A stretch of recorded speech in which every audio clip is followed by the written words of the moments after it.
overwhelmed. I didn't really expect this. So my notes are on little paper from the Hershey Lodge. Sorry, I'm shaking a little bit, and I promised my husband I wouldn't cry. You're loud.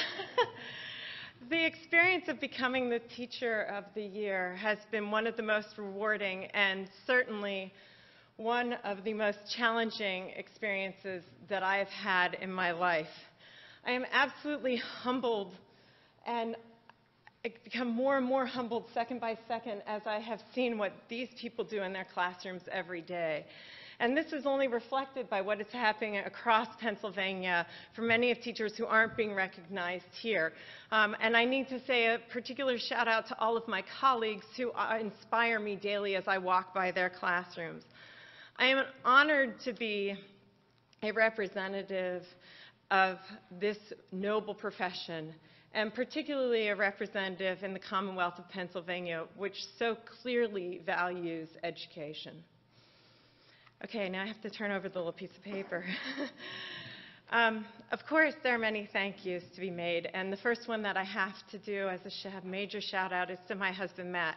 My husband actually commutes to Washington, D.C. so that I can continue teaching in Pennsylvania. When we got married 2 years ago, he agreed that I wouldn't be able to recreate what I have at Fox Chapel in the Washington area, and makes the sacrifice on a daily basis for us to stay married and for me to have my job.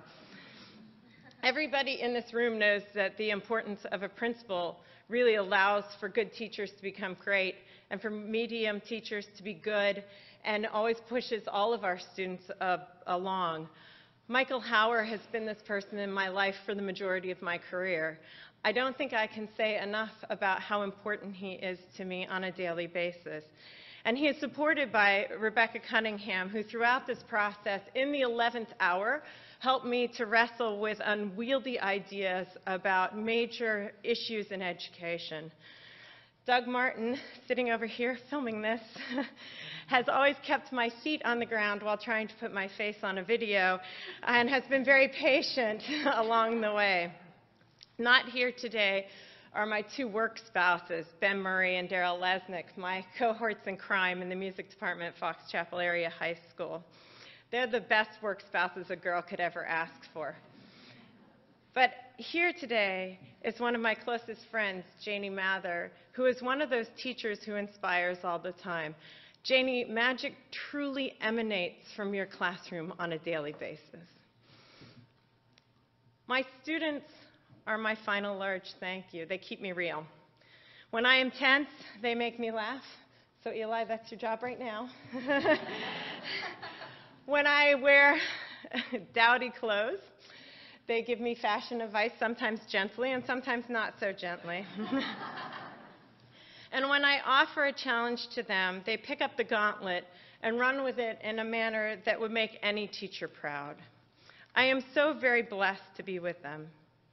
When I was growing up, my parents had 3 rules. 1, work to your potential. 2, be a member in good standing in your community. And 3, be home for dinner every night at 6:30.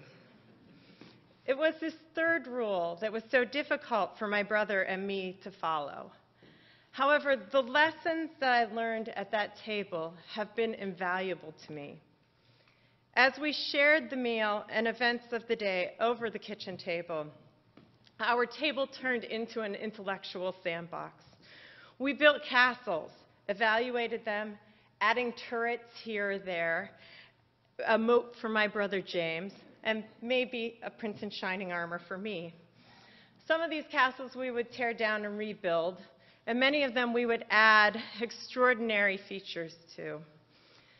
The kitchen table is the dream that I have for my students. This is what teachers across America try to do for their students every day. Not all, and unfortunately many homes don't have the experience of the family dinner anymore. So teachers provide a listening ear, an afternoon snack, school supplies, and then they help they help students to build the castles of their imagination. This is truly a noble profession, and I am so very honored and overwhelmed that you have asked me to represent all of you. Thank you.